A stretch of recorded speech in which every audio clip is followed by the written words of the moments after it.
Hi, Easy here. Welcome to a update for the Cyclone Caswall Channeling Blade Vortex Trickster League Starter for 3.7. That's a mouthful.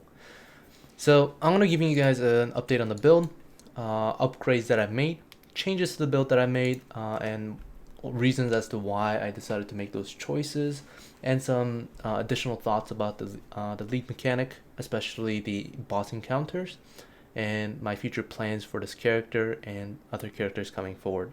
So let's first get started with just a little bit of demonstration of the build and what I've changed. The build runs still right click and go kind of playstyle.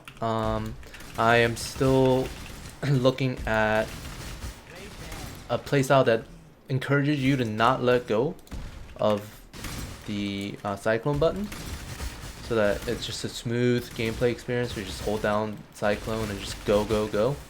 Sometimes you might leap here and there, but that's mostly just for movement, and sometimes to put up Fortify for stronger bosses. But as you might see, we have all three charges available right here. We have Frenzy, Power, and Endurance, and you might be wondering where I'm getting the Endurance charge from, and I'll explain it once we get into passive tree as to how I'm generating those charges without Warlord's Mark. I feel like it's pretty clever, but it does sacrifice a little bit of pure damage. But I've noticed that while doing all these encounters and Legion mechanics, I feel like damage is almost secondary to survival at this point. Even though I'm playing in a softcore league, dying really feels bad no matter what. And as I'm approaching, level 90, we're currently 89 and we're approaching 90, dying is more and more painful each and every time.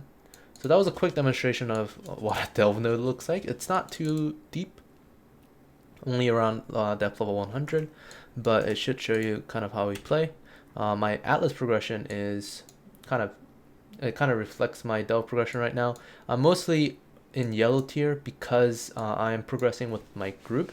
My two friends who are playing with me, so finding time to map together is a little bit difficult, and getting map drops every now and then is a little bit unlucky, but for the most part map progression is coming around all right. Big changes from the last time I made an update video is let's first start with Carcass Jack. After I made the update video, I checked the prices of Carcass Jacks, especially things that are 5 linked and 6 linked, and they are way out of a normal budget. So this is the combo that I'm recommending for anyone who might be looking at this video as a new player, new player who's trying this out. And I'll recommend this to any Mind Over Matter Eldritch Battery Trickster specifically. It's a Restless Ward and the Ghoul. Both of these uniques are extremely cheap. I bought this for 1 alchemy, and I bought this.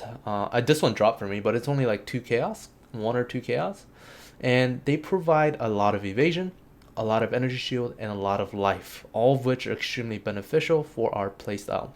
So this one in particular gives us around 550 to 600 energy shield depending on the rolls, and 1,200 energy evasion, and around 80 life, 70 to 80 life depending on the roll again, for literally an alchemy, which is really strong for a chest piece.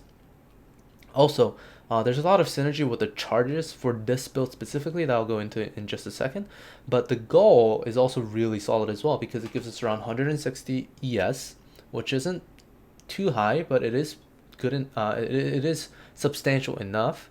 It also gives us around 300 evasion, and it also gives us an extra, I believe that's like 800 or 600 ish evasion from the Escape Artist passive as well.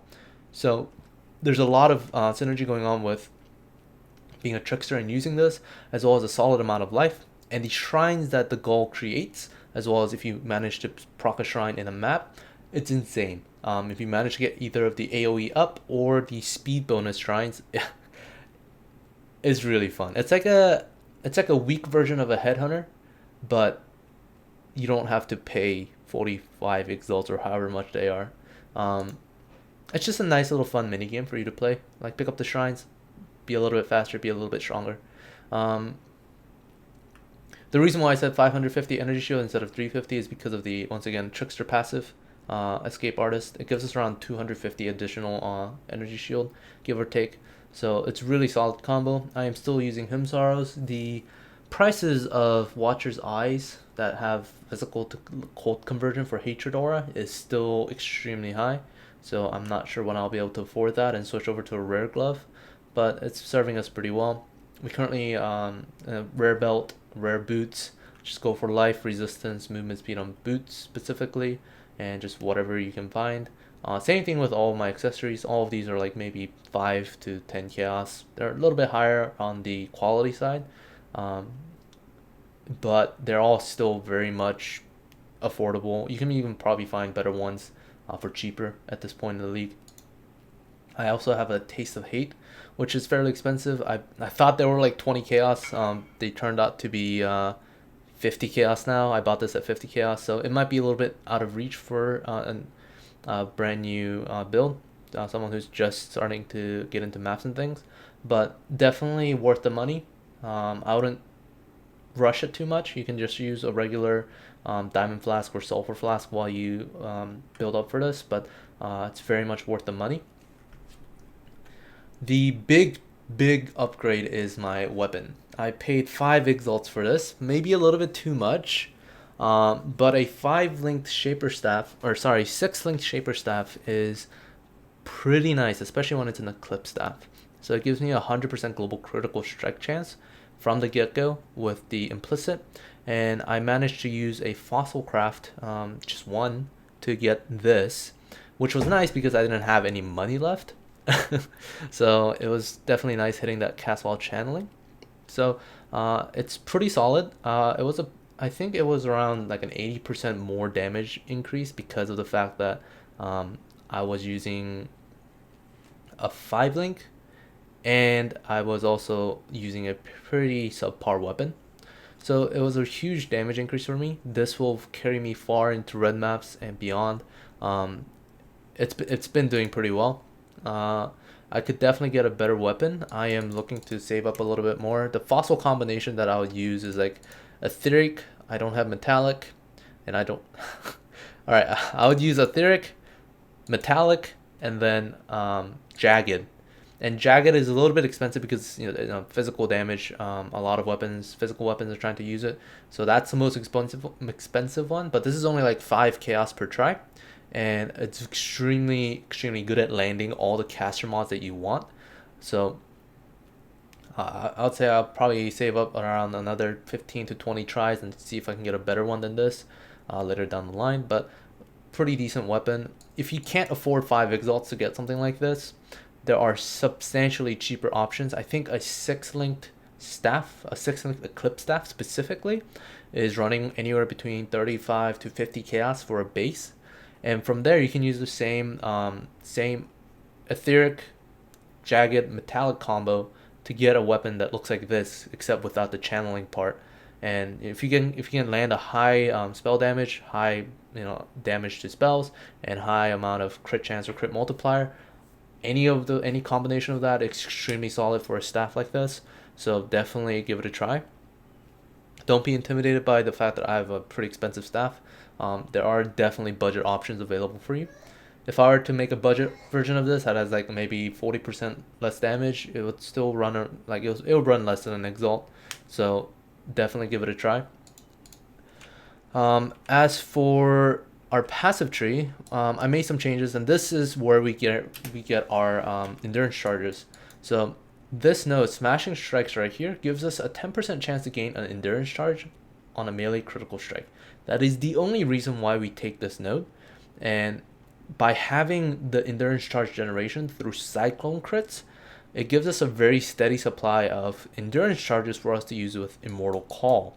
It also gives us endurance charges while we're mapping, and the fact that endurance charges last twice as long with this chest piece means that we have a really good uptime on a high stack of endurance charges all throughout while we're playing. That comes passively as you just cyclone through. So the gameplay, you don't have to do anything extra. You don't have to leap to get fortify, which you have to do now. Or rather, you don't have to leap with endurance charge on stun setup, which is really janky and pointless to get those endurance charges. And we also don't have to run Warlord's Mark, which we used to run purely for the endurance charge generation.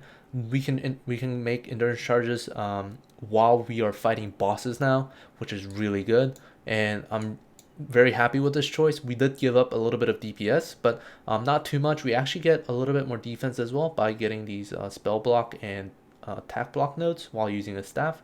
So we have a little bit of another layer of defense where we come from evasion, dodge, and block chance before we come through to our actual HP, which is also mitigated through Mind Over Matter and Eldritch Battery. So that's a lot of things that I just said, but all in all, just layers of defense as well as physical damage reduction, which casters don't have a lot of. It's extremely solid. So I'm very happy with this decision. I haven't died as much now, whereas before, and I've been working on getting my pure effective life up as much as possible as well.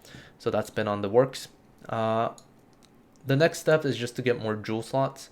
I've been messing around with POB a little bit more, and there are some changes that I might make. But for now, I'm very satisfied with the build that we have right now. Gem links, actually, this is pretty important. So Blade Vortex 6 link, just Blade Vortex with Cyclone, cast while channeling from the staff. And in order, those three are most important. In order, probably something like Energy Leech, Fizz to Lightning, and then Cold to Fire. And then if you can afford it, Energy Leech, Fizz to Lightning, and then Control Destruction. And then if you have a lot of non-chaos and elemental damage to chaos conversion, Cold to Fire. But otherwise, just run with Control Destruction, and then run all 6 if you once you get the staff that has cast while channeling. Another setup is the Leap Slam. So I put Leap Slam with Fortify and faster attacks. That is a 3-link setup. And then I put in Frost Blink just as a single gem, so that I can just teleport while we Cyclone, like I mentioned earlier. It's extremely nice for climbing up ledges and stuff without having to Leap Slam. Another setup we have is I put Herald of Ash, Hatred, and Flesh and Stone with Enlighten support. This is currently leveling up so that it becomes a 92% mana multiplier. So that we get 8% unreserved mana, sorry. So that we get 8% unreserved mana.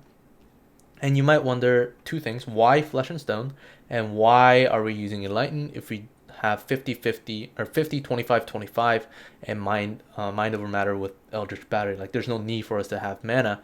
Well, let's first answer the Flesh and Stone question. This is something that I noticed.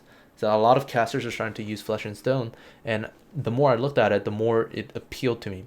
Nearby enemies are blinded while in stand stance. We're permanently in stand stance, and you take 10% to 16% less damage from enemies that aren't nearby while in stand stance. So not only are melee enemies being blinded, which reduces their chance to hit, ranged enemies are also doing just straight up less damage to us, which stacks with every other form of defense that we might have.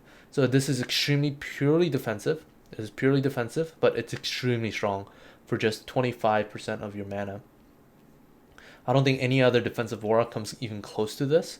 So if you have spare mana, 100% take this, even if you're not using physical damage attacks. The reason why we put this with Enlighten is because we are running Clarity with Arcane Surge support. So this is a little trick that people might already know, but when you're running Eldritch Battery, you don't actually proc Arcane Surge because you don't have any mana to use. You don't use mana, right? So the only way to use mana is by reserving and unreserving auras. So if you pay attention to my buff bar at the top here, we now get Arcane Surge. Even if you take away the Clarity reservation, we get Arcane Surge. So while you're cycloning, you can just tap this real quick and gain Arcane Surge procs. And you might think, wow, that's so tedious and so tryhard. Well, it is, but it is still 14%. I think Arcane Surge gives you like 14% more damage, which is nothing to scoff at. That's basically a MAME support on your chest piece, which runs pretty expensive. So I feel like it's worth it, especially because the only time I'll actually need it is for bosses. And it doesn't really take much to just press this while you're bossing and get 7 seconds of Arcane Surge. So I think it's definitely worth it, and that's why I'm investing a little bit of my money into an Enlightened 3, which I'm leveling up manually. It's taking forever. But once we get there, we'll have another 15% more multiplier to our Blade Vortex. In the same setup, we're running Arcane Surge, Clarity, and an Immortal Call with increased duration. So this setup is extremely solid for not only giving our Immortal Call high uptime, but also giving Arcane Surge a longer duration, so we don't have to tap that Clarity as often once we start to get that running. Another big thing with Immortal Call, and the reason why we're using this over something like Steel Skin, is because we have such a consistent way of generating endurance charges, like I mentioned, with Smashing Strikes, that it is 100% worth to go with Immortal Call. If you use this with 3 stacks of endurance charges, we're getting a 34% less physical damage taken and a 45% less damage taken separately, of course, not additive. Separately, and that provides a huge amount of physical damage reduction that we desperately need for some of the encounters, as well as some elemental damage reduced. So Immortal Call is extremely strong. I know some people are putting on a cast while damage taken, and I thought about it as well, but that prevents you from having a high level Immortal Call. So it's up to you. Do you want a less powerful Immortal Call, but more hands free, or do you want a stronger Immortal Call that you can use whenever you want, right? And be a little bit more proactive. So that's up to you. That's a call that you can make. For our last 4-link setup, we have Vortex with Curse on Hit and Assassin's Mark. I've been running Area of Effect, but I'm starting to lean towards Culling Strikes because some of these bosses are getting extremely tanky. So having Culling Strikes somewhere is going to be really nice. So I'll probably drop increased Area of Effect. Even without it, our AoE is pretty big. So it's not that big of a deal if you lose it. So, a 4-link setup with Vortex, Curse on Hit, Assassin's Mark, it's the highest DPS one I think that I can get. And then, a Culling Strike, or something like Blind on Hit, whatever it might be. It's going to be extremely nice. Some big upgrades that I can look forward to is something like Eternity Shroud for a chest piece. If you have the funding to go for Eternity Shroud and all of its supplementary shaper items, but I don't really recommend that, especially this early in the league. I don't think it's that necessary to get that much damage. You can easily go for something like an Elder Necklace with non-chaos as chaos, and some other sources of it. Get it on your staff. If you can afford to get a Eternity Shroud and all these supporting items, you can definitely just get it on your staff and get like 4 items worth of extra chaos damage. And something like Brotherhood, Call of the Brotherhood, along with Cold to Fire. That alone will get you millions of DPS, so you don't really need to worry about getting Eternity Shroud.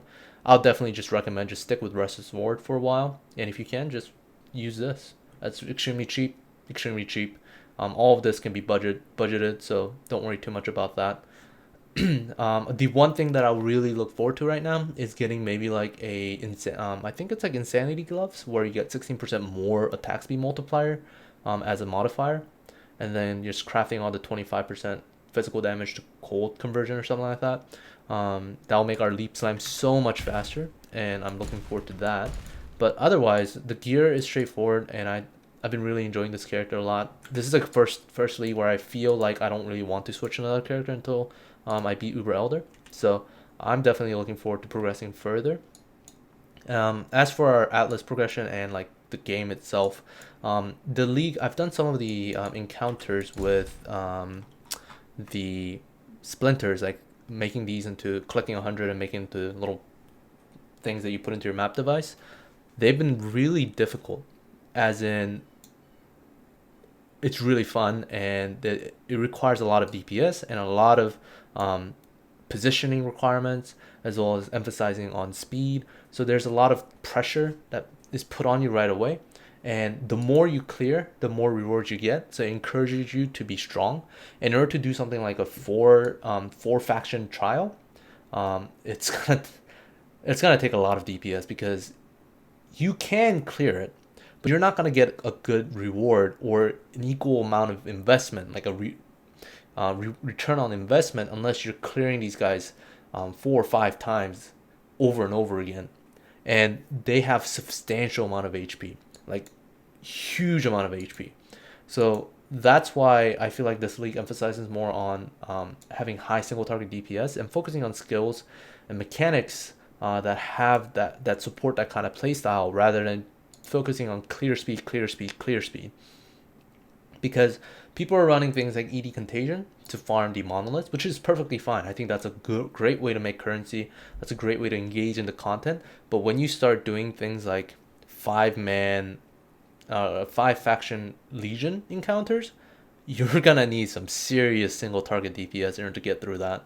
So I feel like the fact that there is a diversity in build, optimal builds, is really emphasizing the beauty of Path of Exile, which is the fact that you have so much creativity and choice over what you do with your skills and your passive tree and your character. So this league has been a blast. I'm looking forward to playing it for another couple months. So hopefully you guys enjoyed the video and the update to my character, and I'll see you guys next time. Take care. Bye bye.